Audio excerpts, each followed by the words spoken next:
Hello, നിങ്ങൾക്കെല്ലാവർക്കും എൻ്റെ പുതിയൊരു വീഡിയോയിലേക്ക് ഒരുപാട് സ്നേഹത്തോടെ വീണ്ടും സ്വാഗതം. വളരെ കുറച്ച് ചേരുവകൾ കൊണ്ട് വളരെ പെട്ടെന്ന് തയ്യാറാക്കിയെടുക്കാൻ പറ്റുന്ന എന്നാൽ വളരെ നല്ല സ്വാദുള്ള ഒരു സ്നാക്ക് റെസിപ്പിയാണ് ഇത്.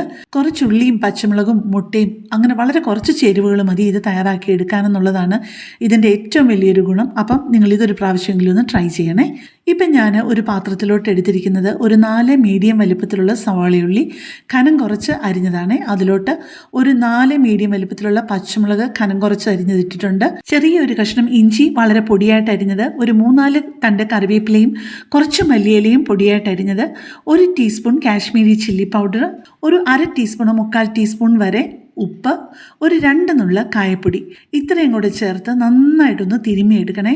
എന്നിട്ട് നല്ല അമർത്തി തിരുമണം, എന്നാലേ ആ ഉള്ളിക്കകത്തെ നീരൊക്കെ ഇങ്ങോട്ട് പുറത്തോട്ട് വരുവുള്ളേ. പെട്ടെന്ന് ഞാനൊരു കാര്യം പറഞ്ഞോട്ടെ, എൻ്റെ ഈ ചാനലും എൻ്റെ ഈ വീഡിയോയും ഒക്കെ ആദ്യമായിട്ട് കാണുന്ന ആരെങ്കിലുമൊക്കെ ആണെന്നുണ്ടെന്നുണ്ടെങ്കിൽ എൻ്റെ ഈ ചാനലിൽ ഒരുപാട് വ്യത്യസ്തമായിട്ടുള്ള റെസിപ്പികളുണ്ട്. നിങ്ങൾക്ക് അതൊക്കെ പ്രയോജനപ്പെടുമെന്ന് തോന്നുകയാണെങ്കിൽ എൻ്റെ ചാനലൊന്ന് സബ്സ്ക്രൈബ് ചെയ്യാനും ലൈക്ക് ചെയ്യാനും കമൻറ്റ് ചെയ്യാനും, നിങ്ങൾക്ക് ഇഷ്ടമുള്ള വീഡിയോസ് മറ്റുള്ളവർക്ക് വേണ്ടിയിട്ട് ഷെയർ ചെയ്ത് കൊടുക്കാനും മറക്കല്ലേ. ഇപ്പം എല്ലാം കൂടെ നന്നായിട്ട് തിരുമ്മി യോജിപ്പിച്ചിട്ടുണ്ട്. ഇനി അതൊരു 10-15 മിനിറ്റ് ഒന്ന് റെസ്റ്റ് ചെയ്യാനായിട്ട് വെക്കണേ. എന്നിട്ട് അതിൻ്റെ കൂട്ടത്തിൽ 2 കാര്യങ്ങളും കൂടെ നമുക്ക് ഇനിയും ചേർക്കാനുണ്ട്.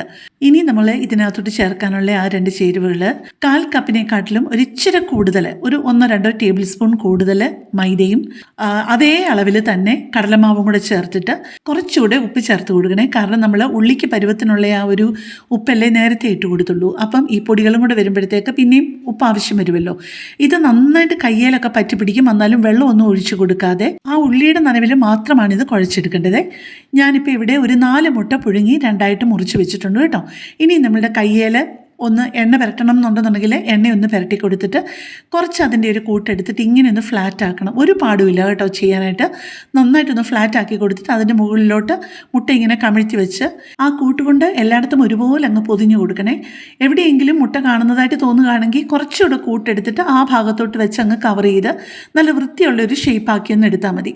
ഒരെണ്ണം കൂടെ നിങ്ങളെ പെട്ടെന്നൊന്ന് കാണിക്കാമേ.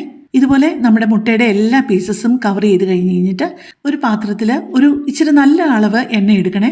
അത് നന്നായിട്ട് ചൂടായി കഴിയുമ്പം വേണം ഈ ഒരു സ്നാക്ക് ഇട്ട് കൊടുക്കാനായിട്ട്. പിന്നെ ഇട്ട് കഴിഞ്ഞ് ഉടനെ തന്നെ അത് തിരിച്ചിട്ട് കൊടുക്കുകയും ചെയ്യില്ല കേട്ടോ. ആ ഒരു സൈഡ് ഇച്ചിരി ഒന്ന് മൂത്ത് കഴിഞ്ഞിട്ടേ മറു സൈഡിലോട്ട് തിരിച്ചിട്ട് കൊടുക്കാവുള്ളൂ കേട്ടോ.